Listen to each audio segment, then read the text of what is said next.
Será que a responsabilidade de um acidente grave com veículo pesado é só do motorista? Nós precisamos falar sobre o transporte socialmente responsável. E é sobre esse tema que eu vim conversar com vocês hoje.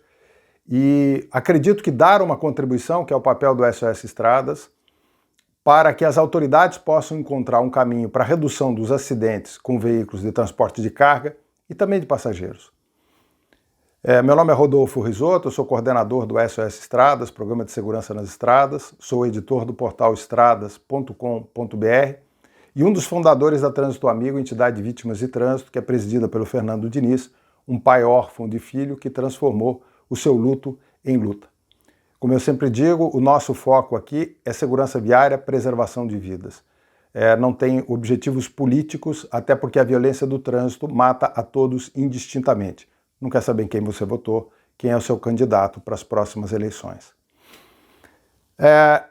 Nesses anos, eu tenho analisado muitos acidentes. Diariamente eu analiso acidentes, mas estudei muitos dos acidentes. Eu vou relatar para vocês um acidente emblemático, na minha opinião, que serve de referência para a sugestão que nós vamos dar hoje. Uma sugestão prática para reduzir o trabalho das polícias rodoviárias, não só da federal, como das demais, e que pode contribuir para poupar muitas vidas e também reparar uma injustiça com os motoristas. Há alguns anos teve um acidente na BR-101, no Espírito Santo, envolvendo um caminhão, uma carreta, melhor dizendo, carregada com granito, com um ônibus de uma empresa conceituada, que tem uma política muito séria com relação ao transporte de passageiros, e uma van. Nesse acidente morreram 23 pessoas, 22 carbonizadas. Quem não morreu carbonizado foi o motorista da carreta. Na ocasião, a própria esposa do caminhoneiro já anunciou de imediato que ele reclamava do excesso de jornada. E nós fomos apurar o caso, e ela já dizia que ele usava rebite. O que a gente identificou? Na autópsia ficou comprovado que ele não só usava rebite, ele usava cocaína. Fomos verificar as condições de trabalho desse motorista e havia um termo de ajustamento de conduta do Ministério Público do Trabalho com a transportadora em que ele trabalhava por abuso de jornada dos motoristas. Havia um termo de ajustamento de conduta do Ministério Público Federal por excesso de peso no transporte dessa empresa. O motorista estava com volume enorme de multas por várias irregularidades, inclusive excesso de velocidade. O caminhão estava totalmente irregular, com a manutenção precária, e o dono da carga sabia que estava colocando um volume maior do que a capacidade do caminhão, várias toneladas a mais do que a capacidade do caminhão, com uma carga compacta como é granito, e que contribuiu para a violência desse acidente. E na época, o motorista naturalmente foi penalizado com a própria morte, e a família sofreu as consequências.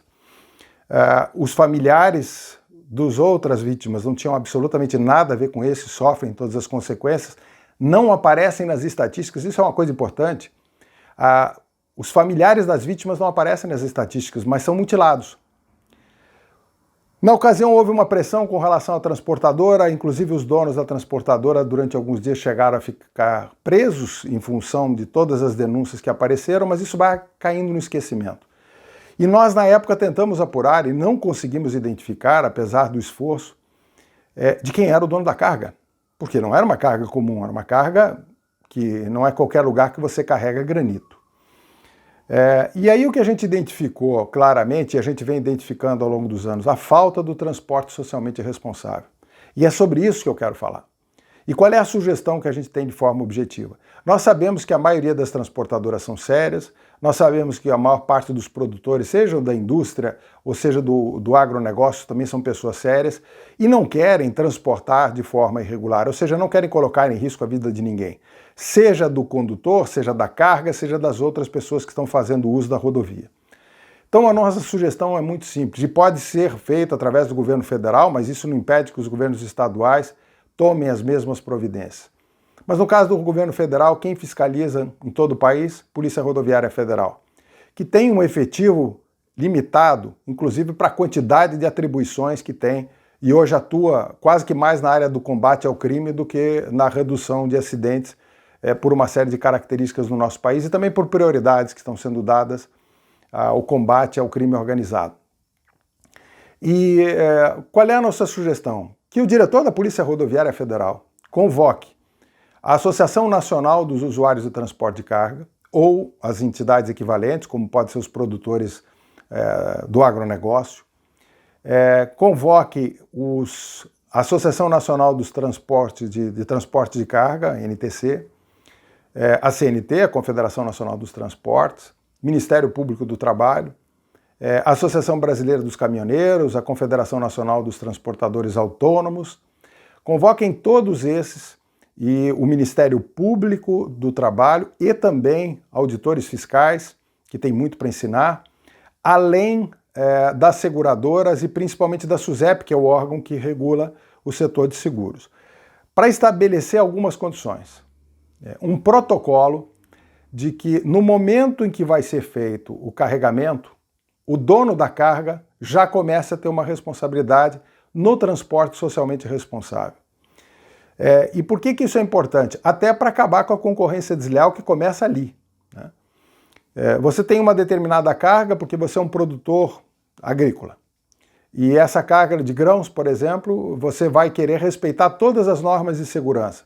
Você não vai colocar excesso de peso na carreta, você não vai exigir que o motorista dirija de forma que ele tenha que andar em excesso de velocidade, sem descanso, e às vezes até usando drogas para sobreviver, para suportar essa jornada. E aí vem um outro que produz grãos na fazenda ao lado e que contrata qualquer caminhão, qualquer transportadora, faz uma série de exigências sabendo que vai colocar em risco e quer um frete mais barato exatamente por causa disso. Então isso baixa o valor do produtor no momento que ele vai vender o seu produto, baixa o valor do frete, baixa a remuneração do motorista, seja ele caminhoneiro autônomo, seja ele empregado, e prejudica todos aqueles que estão atuando em prol da segurança e atuando de forma legal, ou seja, respeitando as normas. Então, ao convocar essas entidades, deveria se estabelecer um protocolo dos problemas que a própria Polícia Rodoviária Federal e as polícias rodoviárias estaduais encontram na fiscalização inúmeras irregularidades, excesso de peso, as condições de manutenção do veículo, o condutor que não está habilitado adequadamente, tanto para o transporte de carga quanto de passageiros, né? Existem inúmeras irregularidades que são identificadas na pista e que poderiam ser evitadas na origem. E para fazer isso, basta que as empresas estabeleçam, junto com a PRF, que já tem uma experiência dos problemas, e dizer, olha, vamos estabelecer aqui um protocolo de tudo aquilo que a empresa tem que exigir no momento do transporte. O veículo tem que estar em condições, a documentação tem que estar em dia, é possível até identificar hoje as multas que tem, se o cronotacógrafo está em dia, no caso do transporte de carga, de passageiros também, né?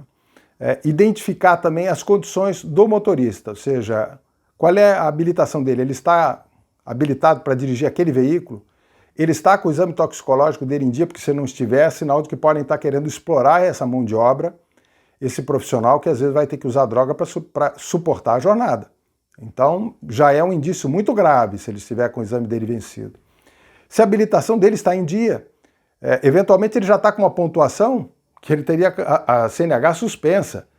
Então eu não vou entregar a minha carga para um condutor ou um ônibus com passageiro para um condutor que já está com histórico desse no órgão de trânsito.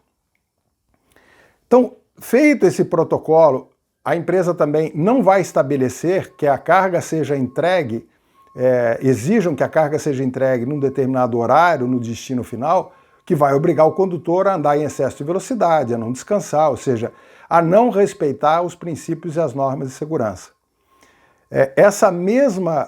Esse mesmo protocolo tem que ser seguido pela transportadora, seja ela de passageiros, seja ela de carga, e isso vai facilitar tremendamente o trabalho do Ministério Público do Trabalho, que vai ter muito menos o que fazer, dos auditores fiscais, que vão poder contribuir para combater as exceções que praticam a concorrência desleal, inclusive contra os próprios caminhoneiros autônomos.